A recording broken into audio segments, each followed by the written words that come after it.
to the podcast. I'm so excited for today's episode. I've been looking forward to this for quite some time.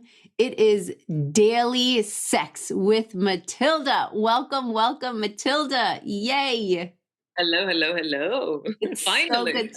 It's so good to have you. I know, finally, we've been trying to schedule this, and I'm so glad because I am so curious, and I'm sure all the listeners are as well, about daily sex. So Matilda is a 50-plus-year-old woman of 4, married since 1994. I know she's got great advice for us, and as a newlywed, I can't wait. She's the founder of Evolvia Coach Training School and holds an MCC, Master Certified Coach from ICF. She's also one of the co-founders of the Wild Love Festival in Iceland. And of course, last but definitely not least, the organizer for ISTA, International School of Temple Arts, in Iceland, and is seeding Norway for the first time. Wow, Matilda, I cannot believe that you have raised 4 kids, have daily sex, and are doing all of this. So cool. It's actually rather amazing that life can be more pleasurable and more pleasurable and more pleasurable, So brilliant. All right, so let's just dive right in. Tell me all the things. Like, what does daily sex even mean? I know you wrote a book about it. Yes. So I'm sure you have a lot to say. Yeah. Yes. It's so cool. So talk to us about like daily sex. Like, what does this mean? Are you actually having sex every day? Like, what's happening here? Talk to us about it all. Yeah, it started out 2008 when my husband, since many years already then, came with this article, which was about a couple who had sex daily. Yeah, so he kind of offered this great idea. And my first thought was, isn't this a little bit too much? Yeah, but we play a game of yes. And this is like a whole conversation we can talk about also. But so we say yes to each other, on purpose. So I said, okay, let's try it. Yeah, and today is 2013 and we're still going. 2023, sorry. Yeah, and we're still, this is since 2008. So something really shifted when we started to meet every 24 hours, in sex. And I can talk about several things that complaints, for example, from my side about I don't get enough touch and intimacy and stuff. And when we meet completely, in sex, then I am full, kind of. Then I'm nourished. And also conflicts between us. We're two very dynamic, alive people. So it's not a calm house in that sense at all. But when we both are committed that we want to go into sex, then we need to be really quick with the conflicts. Yeah, so both have a really good reason to solve things in between us. Yeah, that was a few things. Yeah. Amazing. Yes, I know you, and I also know your husband well. So when you talk about being strong people, I get it. And plus, on top of that, you have 4 children. So, I think, I don't know, maybe a question that every wife might be thinking is like, when and how? And, what about just for hypothetical reasons, like all the house chores and all the other things you have to do. And on top of that, having sex, like talk to us about that. Yeah. There's so many pieces. And that's why when I shared about our way of living, since many years, then people started to say, you should write a book. And my first thought was, what? I can't write a book. What? How would I do that? Yeah. And 3 years ago, I turned 50.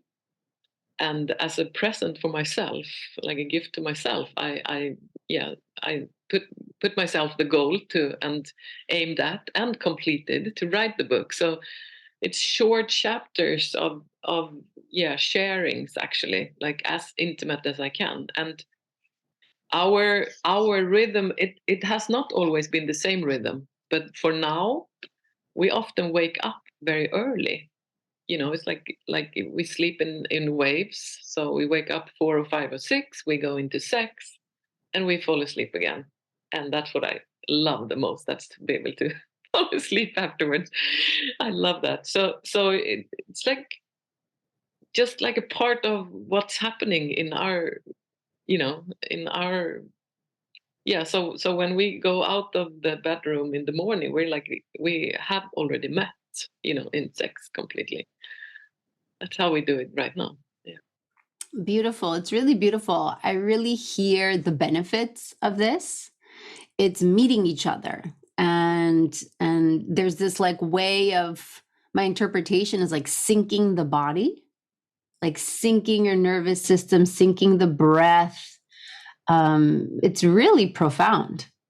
It's so many pieces, and for me, my journey is just awesome. When I did my own ISTA training before this whole everything started, um, well, then I was so afraid. I was so contracted in so many ways. So now having the access to be able to run energy through my body at any time, the question is how much do I want that energy to be around kind of actively. And so waking up in the bed and having another body next to, it's very natural to just allow the energy to start flowing and playing with each other. And so it's like allowing, he is allowing me to have my, sexual energy run through me, and me him also, of course. And so it's like, how much do I want that during 24 hours? And today also I have access to orgasmic flow just by an in breath. I don't need anyone to do anything with me. It's just me. I have an orgasm here. So I don't need him either. But it's a beautiful, something to do together. Yeah. Amazing. Yes. So it makes a lot of sense. It's like you're in this sleepy state, this rhythm, this wave, if you will, and you sort of are having a lighter sleep around 4, 5, 6 a.m. You make love. It's like natural and it's very organic. Very, very much, very much. And someone has said, like, rather like ugly things. Don't you get, for example, hard skin in your vagina doing it so much, or isn't it boring, stuff like that? To me, it's the complete opposite in a way, because my vagina, for example, she's so sensitive now. So I, get, and everything for me is about mindfulness or being present. So when I touch whatever it is, so if I touch a lingam, I've never done it before. This has never happened, so also having someone touch me in the moment, it has never happened. So it's so much about being in the presence, just this moment. And it's just extraordinary and ecstatic when it happens. It has not happened before. That's like how I relate to it, if you understand. Yeah. Yes, I love that so much because I would imagine that anyone who hears daily sex, the mind is going to go haywire and say, oh no, like what about this and what about that? And have all these reasons and excuses and logic and data points to think about, but it's not a thinking. It's a sensation based, it's a meditation based, it is a moment to moment. And I gotta say, it's a very exciting practice versus Yeah. perhaps just sitting in meditation. Yeah, and it's like an active meditation. It's like Osho shaking meditation and all these kind of different active. This is also just like a meditation. So it's like being present and exercising your body together, kind of meditation. Yeah, yeah. Brilliant. It's so good. And it's really curious, for example, my husband and I, we sleep in separate beds. Right. And so for us to make love, it's a very conscious act, usually in the evening. I mean, I would love to have morning sex. That sounds great, especially after a full night's rest.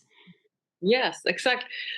If I can comment that, because the morning sensations to me, it's like before anything else have happened, is coming out of like a dreamy state, and it's just such a beautiful embrace to yeah, like the tingle. If we're awake outside of the house, everyone knows what the energy is in an early morning. So that's like the time that we are giving each other, you know. Yeah. But then also it can be, it's not always once each 24 hours. It can be several times also when energy is moving in different directions during the day also, of course. Yeah. I love this. So it's not just daily sex, but it's daily multiple times a day sex. Absolutely. It has been several times more. Brilliant. I love this so much. It really is almost brain breaking. Like it's a paradigm shift to know that this is possible, that you have set up your life around this powerful practice of meeting each other in marriage, in partnership. It really takes something. Absolutely. And one thing it takes that is that we need to like be friends, from being irritated of each other. That needs to be like solved, because if someone is irritated, you're not going to come close to me. That doesn't work. So we have to like constantly work on being close to each other, which I find really, really beautiful and very like respectful and honorable. And for those who have children, it took us many years, but to lock the door into the bedroom, for example, to have peace from children, it's really clever, actually. When the children sleep in their own beds, then it's really clever to at least for me, to have like not have to know that someone might come in. We were not so clever in doing that with the first three, but yeah. Fourth one was a charm in your case. Yes, exactly. Yeah. I love that. Yes. So whatever it takes to have peace of mind. Mm-hmm. And for you, in your case, it happened to be having a lock on the bedroom door to say like, hey, this is mommy and daddy's time. Yeah. And it's exactly, today also everyone has their own rooms. Yeah. So of course this is our room. And when we're not official with this part, so this part is our time, of course. So to be able to have peace and in that is just really like important and honorable. I think it's like it's our time, it's me time. Yeah. Beautiful. Yeah, I really love this. And talk to me a little bit more about this game of yes, that you're saying things on purpose to each other. Yes. So just noticing that in a lot of relationships, people get, how can I describe it? In my point, it becomes these power games, and it becomes very divided. That's yours. This is mine. You do that. Yeah. Do you want to do what is mine? No. So it becomes no, like a no game, and more separated in a way, to kind of hold your own identity, or I don't know what's going on there. But I just don't want, for the first time, me personally, if you play a game with me, I'm not in at all, then I'm off. Yeah. So as little games as possible. So I just get really upset if there's a game playing, then I just call it out at once. So we went in and started to play a yes game instead. So it means that when someone is suggesting something, that in my body, for example, it says, no, what the fuck, it's, this is really triggering or challenging or whatever it is. Yeah. The game is to notice that and turn it into a yes. Okay, so it becomes like an inclusion instead of exclusion. So it's like honoring that of course, we're two very different people. So for example, my dear husband is a hunter, hunts everything possible to hunt. So when he asked me, for example, you want to come to South Africa to hunt wild game a few years ago, to me it was like, what are you asking from me? That's, I don't want to be the rich person in a country where the poor people and the beautiful, animals and all these, values and stuff in me. But since we're playing a yes game, it was my job to work with me and look at what are the triggers. Okay, put them aside and say, yeah, of course, I'll bring my book. you know, and I come with you, and then I have a whole story about how much I learned and what we got to experience. And so saying yes becomes an inclusion. Now we have like memories together, which are amazing. Yeah. Mm. Yeah, this is really powerful because I hear you. There is a power struggle that happens in relationship, in partnership, in marriage, specifically because we're a team and a unit. And in this union, there is a sense of merging that happens, which my interpretation or judgment is that it's very threatening to the ego. It's very threatening to this like sense of I or self. And then we almost project that onto our partners and, reject them or say no to them or separate ourselves from them in like this desperate effort to maintain some self identity. Yeah, in how I explain the world with relationships, it's that I have completely my own like life, kind of personal Matilda. Yeah, and then my husband has his, and then we have like a third part, which is our union. So it's like 3 units. So has his completely freedom, do whatever and me too. And then we need to like grow our union part. So that's, the yes game is played in here.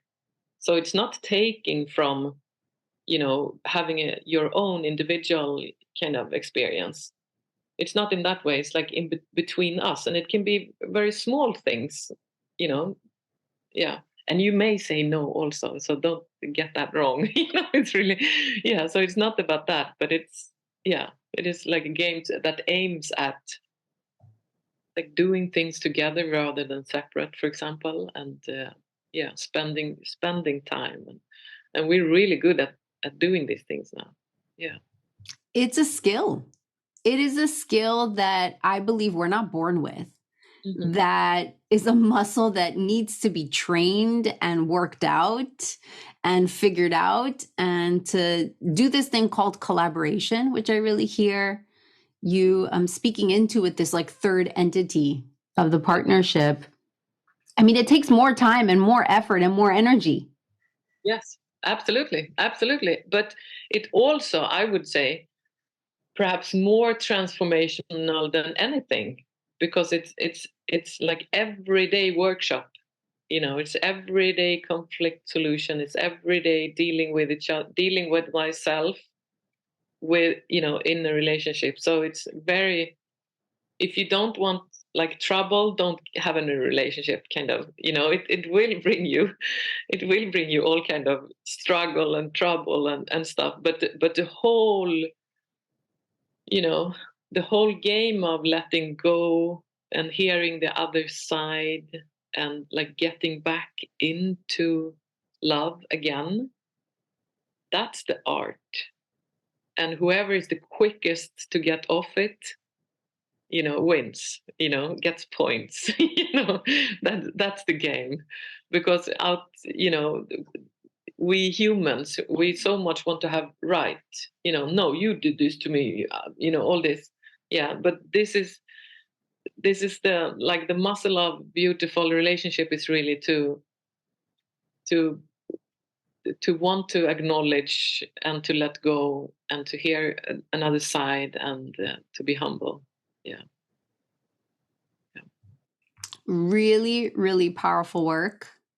This is absolutely incredible. This is not for the faint of heart or, someone who wants a smooth and easy life. I really hear you on this.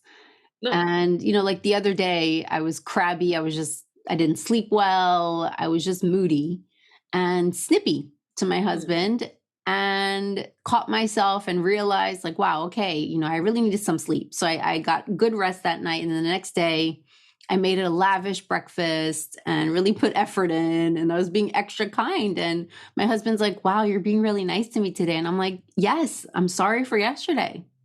Yeah. Like I take ownership of that. I'm sorry for my mood. I was being crabby.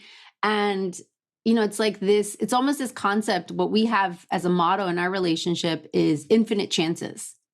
Mm. And so I really hear you speaking into that. It's like it's a daily practice.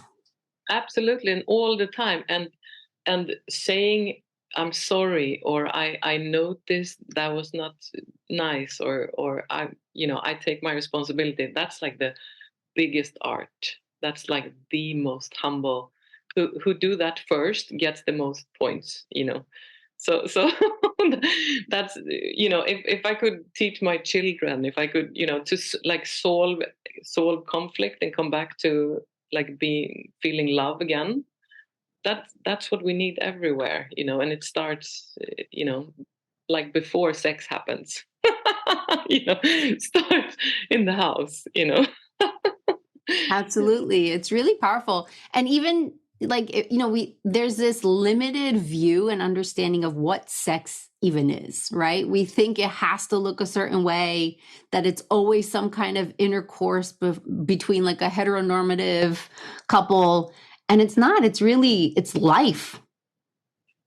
It is very much. And today I can't, our sex life is rather traditional. Yeah. But my body, from all this activity of having, penetration very often, the body has just opened up so much. So it's completely open. So energy, sex, energy, I just breathe in and my whole body is orgasming. So sex is really very present at all moments. Yes, in my life. Yeah, beautiful. Talk to us a bit about that transformation, because I remember you saying earlier that you used to be a little more closed or a little more rigid or a little more, tight or controlled, if you will.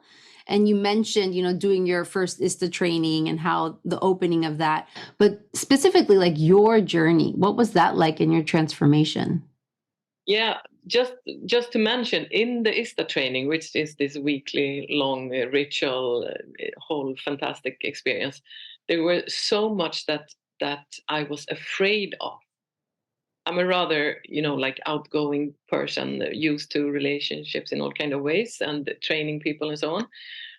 But here, all of a sudden, I was in exercises that scared the complete shit out of me. So even when there were possibilities to have not so many clothes on, I was in all my clothes under blankets, completely in contraction.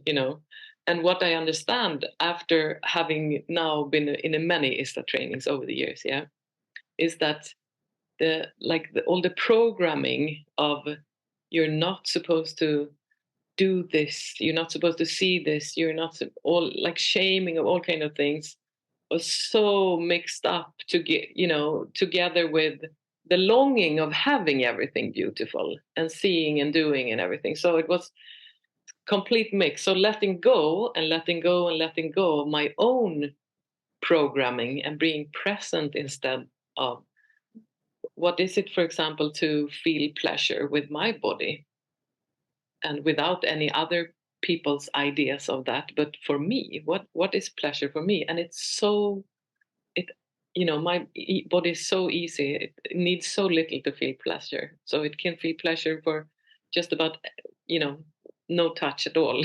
Actually. But yeah, so it has completely, like, I did not know that you can breathe in and kind of have sex with yourself if you like. Yeah, so you can like experience a lot of intimacy only with yourself, not even touching, if you like. Yeah, so there's so many like dimensions and connections with other people that are almost no touch and it are completely ecstatic. So sex is, that's a very interesting topic. Where does it start and end? Because it doesn't have to look like anything about penetration of genitals. It's, yeah, orgasmic experience and intimacy, and it can be in all the clothes also, not touching. It's so wide. Yeah. Beautiful. It's really powerful. I hear this contrast that you experienced from seeing yourself and experiencing yourself as this outgoing, courageous, human being, and then finding yourself contracted and afraid and in opposition to what was being offered or available. And in that, noticing and like, it almost sounds like you integrated this. Absolutely. Today I can say that I'm like, I embody, now. Today I can be completely relaxed in the same spaces and situations where I completely, scared and with closed eyes, before. And it's such a relief. And all the energy that I before were working on, like holding myself back, is now there for creation with lightness. Yeah. So many people, I think that some people could think that I'm doing a lot of things or holding a lot of balls in the air and stuff, but it's done with lightness, because I'm not working. My energy doesn't go to contracting much, so it goes to creation instead. Yeah. Beautiful. It is such an exciting thing to hear, this like level of success that you've reached in your partnership, in your life, in your body. Mhm. It's really extraordinary. And I'm really like listening and tracking all these miracles that happened. That it was a miracle that your husband brought this article to you about daily sex. It was a miracle that you're playing this game of yes, and how powerful it is, because you can see how the power struggle really hurts partnership when we're not playing team. And this miracle, this opportunity, there was this like threshold, and you stepped over it. You crossed over it when you said, you know what, I'm done of being contracted and afraid. I want to step over and integrate this aspect of myself, and really to witness you now at 53, with your book and everything that you're doing in your life, and how you've gotten here, that it wasn't easy. No, and it's all in a way also like natural, because, for example, I did not go to ISTA training to knowing I'm so contracted, I want to be less contracted. I actually went to the ISTA training because I felt I was walking around with like a fireball between my legs, you know, having too much like pleasure experience, and I did not know who to talk about this with. So then I asked my dear husband, could you come with me to this training, this ISTA training?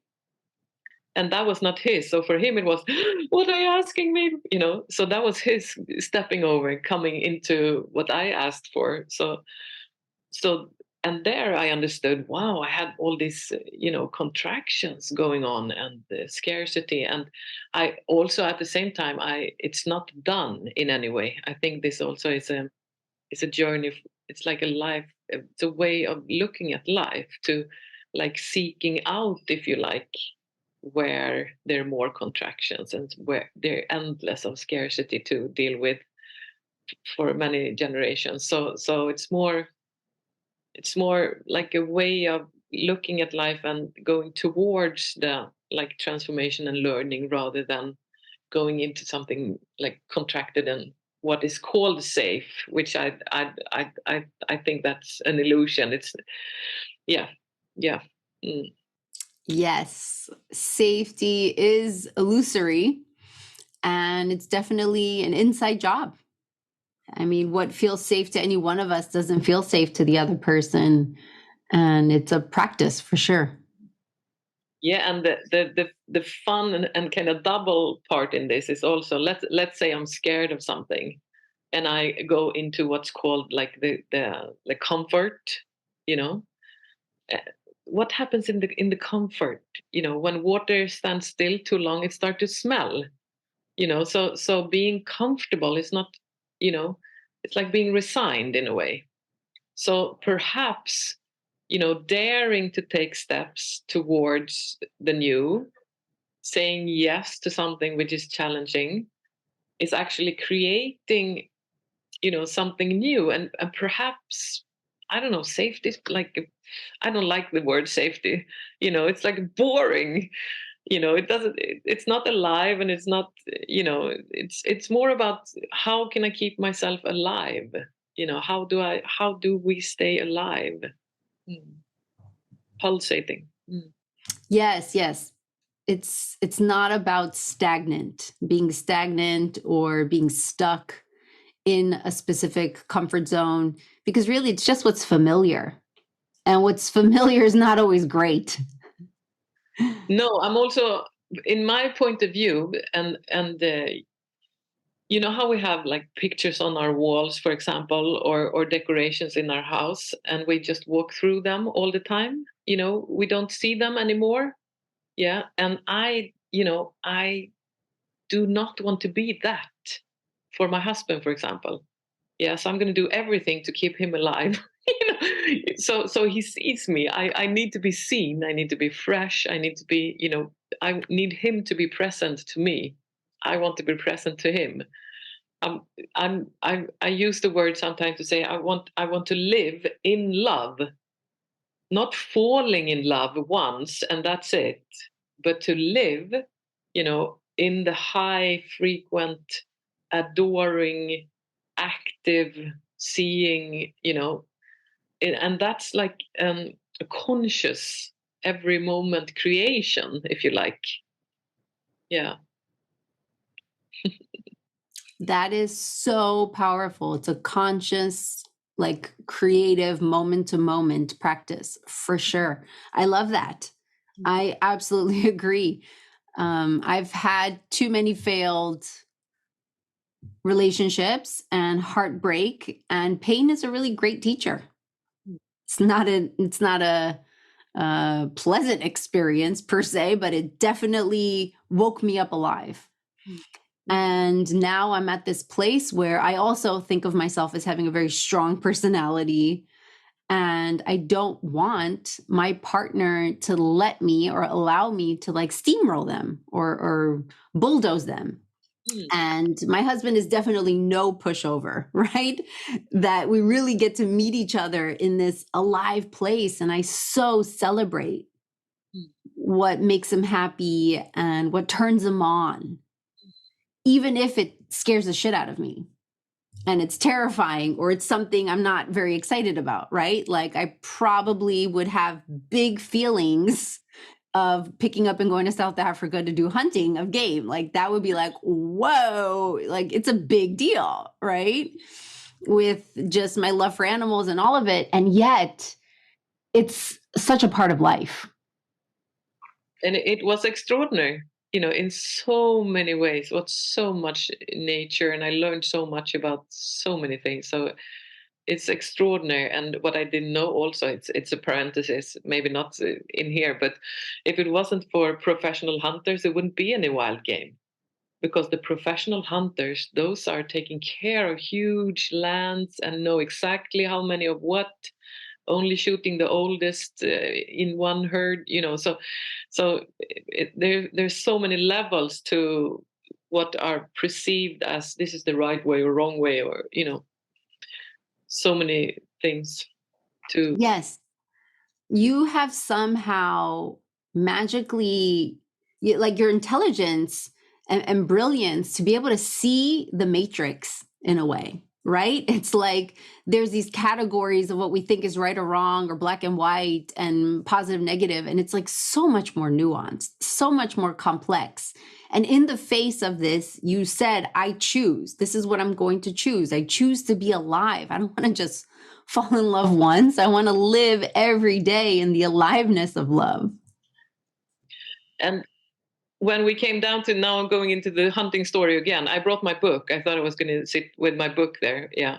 The first day we sit on top of a Jeep driving out and there are wild game all around because there's never hunting from the cars. And all of a sudden it stops, and the tracker and professional hunter and my husband, they walk away, quiet with their rifles. Here I sit on top of a Jeep somewhere in a beautiful nature with all the smells and everything, not knowing, should I be scared now? Or is this okay? Or whatever, turning to the right, looking straight into the eyes of a giraffe. That was how the whole week was. It was like right where it's like so much of what I didn't know was that it's like a presence exercise to be a hunter. I could not open a book. I was like completely, looking for, noticing everything and so on. So everything with regards to being out in nature as a hunter. And during one day, it's one shot. You can take the fifth animal 100 meters away. It's, and then everything is about bringing the body into the slaughterhouse, and everything is used, and all kind of things. But it was so much presence exercise that I had no idea of, for example. And if we bring that to home, for example, it's my responsibility to keep me present. Yeah. And then it's also my responsibility to see to that he's present to me. Yeah, so I'm gonna scream if you don't see me. I'm gonna like do something so you don't forget to be present. So it's a very conscious activity. Yeah, and it's like active. It's not by chance. Yeah. Yeah. And this is huge because so many of us, so many people are asleep and want to be asleep and just want to be on autopilot and are numb and distracted in life because let's face it, it's not easy. Being human is not easy. There's the human conditions. We have wounds, we have pain, there's suffering, and we check out, right? And in that, we lose precious life. We lose the opportunity to really choose in those moments. And there's nothing wrong with, numbing and distracting from time to time per se, as long as there's a sense of awareness and consciousness around this, for sure. Yes, and maybe it becomes easier when we're present. Yeah, because in the presence, I see beauty in everything. Yeah, all of a sudden I see my husband and how beautiful he is, and all of a sudden he sees me or touches me in some way. So it becomes like lighter and in a way a lot more sensual and happiness and lightness. I love that we started with daily sex and we're still talking about daily sex. And really, this is a conversation about what does it mean to be natural and organic, to be in partnership, to be these, I don't know, I would say like hunters and gatherers or readers and this organic sense of being in the modern world.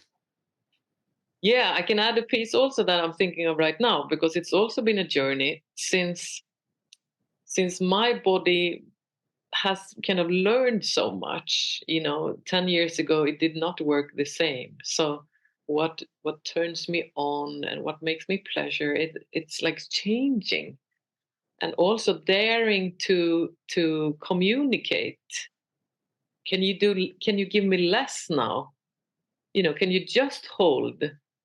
Don't rub, or whatever. It's like everything that's learned needs to be kind of changed and adjusted, and there's like, yeah. So this has also been not only for me to understand and learn how my body works, but to also be in communication with then my partner, because it's so funny also because we're so different. I give what I want. Yeah. So I give, for example, just like really, really plain in massage, I give my husband what I want. And he says, take away those butterflies, like really light something. Yeah. And when he gives me, it's like cracking me, from like fixing something. Yeah. So being able to communicate, and actually, because he loves to give me what I love, and I don't want to give him what he doesn't love. I really want to give what makes pleasure for him. But how could I know? So this whole also has been like a journey to develop, to actually dare to say and to show each other and so on. And today that's so natural for us. So we just adjust a hand, or slow something down or increase, or all kind of these pieces are also, I would say, like an offer to everyone, not at all to be shy in this, rather to communicate. Yeah. Mm. Really, really beautiful. I feel so grateful that I have such a auditory, expressive husband who makes it very clear what he wants, right? Whether it's like what he wants me to say or how he wants me to touch him or what he wants to eat, right? Like, I mean, I make these meals and just for fun, it's like, okay, on a scale of 1 to 10, how much do you love it? Do you want this again? Like, I'm always trying to come up with creative new meals. And I think the highest I've gotten out of my husband was maybe an 8.9. Yeah. Right. Like, and I'm like, damn, like I really want to get a 9 or like a 10, It's like, what's a 10 meal? And on one hand, it's almost like, well, wow, did you criticize my cooking? Or are you being critical or high maintenance or high standards, whatever it is. And it's probably all of the above, but I actually love that because there's always room to grow. And it's my responsibility how I respond and how I react. Yeah. Right. And he's not easy to please. And it's actually exciting. Yes. And bring that into sex, how awful is the thought to like want to serve someone, want to give pleasure, doing your really best, and it sucks, and no one is telling because there's some pride or something. So it's like, oh, this, and no, it's like lose. Yeah, so it's not nice at all. So the honorable is to clarify, and learn into each other instead. But I noticed so much how that was not my upbringing or no one kind of communicated that, that's actually really, really clever. Teach each other of each other, that's like really, really clever. So good. Yes. And I would say, my husband and I, being such a personal development workshop junkie, having read all the books, we're very communicative, almost too much. It's like excessive. So like it's like 5 inches higher and to the left, and like lessen the pressure by 0.2 whatever pressure meters. It's almost like too much, right? And so it's also this practice of what you're talking about, this whole call around listening and the energy and allowing. I think that is such a key, especially when we're making love. It's this allowing to be present in the moment, to allow the sensations in the body, to allow the feelings, to allow all of it, where it provides this sense of surrender. Yeah. It's and so good. Yeah, and it's such a like gift to engage together to support the other person then in experiencing their pleasure, in like giving a space of, just as is a gift to me when someone allows me to be, with my active sexual energy or sensual energy, and to give that to someone else or to co-create it's just such a beautiful thing. Oh, this is like by far my absolute favorite subject. It's how to make this thing called partnership work. Because you're right, we are not raised with this knowledge or this information. So I could talk with you about this for hours and hours. And is there anything else that you really want listeners to know and to understand when it comes to daily sex? It kind of brings a smile on my face when I think about daily sex. It's a lot about like listening to the body, following the body. Do I want to keep laying in the bed just a little bit and feeling the strokes of the sheets on my body, like while being in the bathroom, what makes just a little bit more pleasure somewhere, and allowing yeah, to rest, for example, to listen these days, just these days now. Of some reason, I have this long list of things I can do. Yeah, and very often when I ask myself, okay, what's next? Well, lay down and rest. Okay, so then I lay down and rest. So I listen a lot to my intuition, so yeah, which is strange sometimes, but this is maybe the like highest thing in this moment. It's to listen to what would make just moving my arms close to my breast, how can I just sit, this moment, massage my thighs a little bit while I'm speaking to you. How can I be good to myself just at any moment, really, wherever I am, just the feeling into. I love to sense the clothes on my body. Yeah, just to sense, how they feel. So it's like listening to the body. Yeah.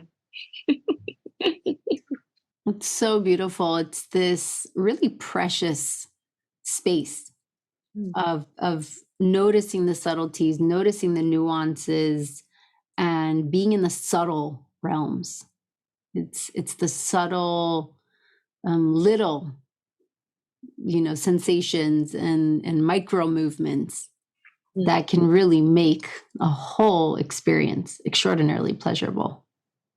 And if I bring that again into partnership, so when I just feel like slightest sense that my husband, for example, is like just breathing, or I hear just something that I know is okay, he's turned on, or yeah. So instead of going away, I want to appreciate it. Yeah. So it's really being like aware, because the the the no game, yeah, it's like, oh, now he's there. No, I think, it's like this whole like theater is starting, but I'm not, I don't live like that. It's rather, oh, there we have it.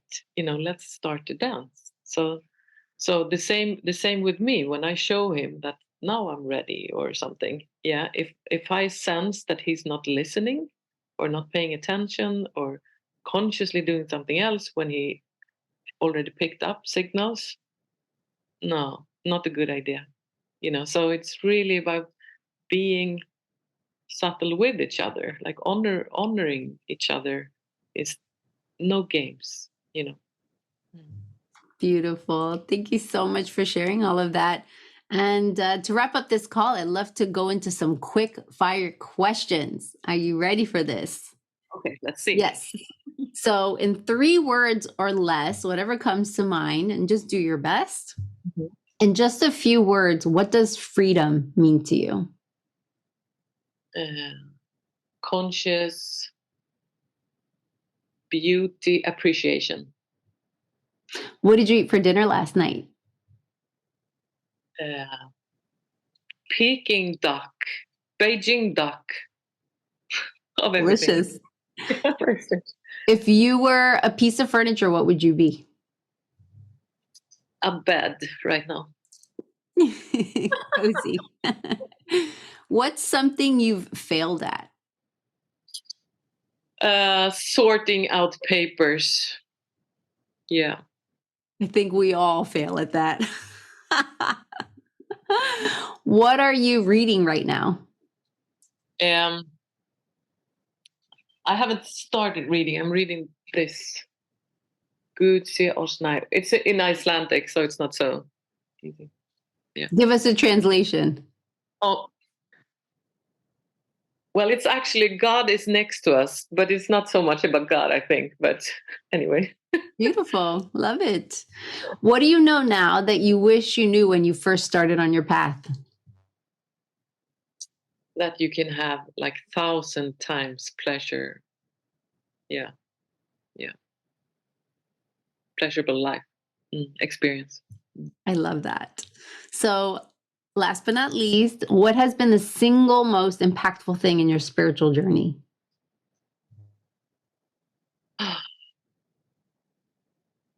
Understanding like energy sex. Brilliant. Thank you so much for being with us today, Matilda. Is there a way that people can reach out to you or contact you? How can they find you? Yes, MatildaGregersdotter.com. It's a long word, but I don't know if you can if we write it close to the. Yes, we'll have all your information on there. And if you haven't read Daily Sex, get the book. It's so worth it. Is it on Amazon? It's on Amazon. Daily All right. Sex by Matilda. Yes. Wonderful. So much love, beauty. It was absolute pleasure and an honor. Thank you so much. And it was also very fun. I love to speak about it.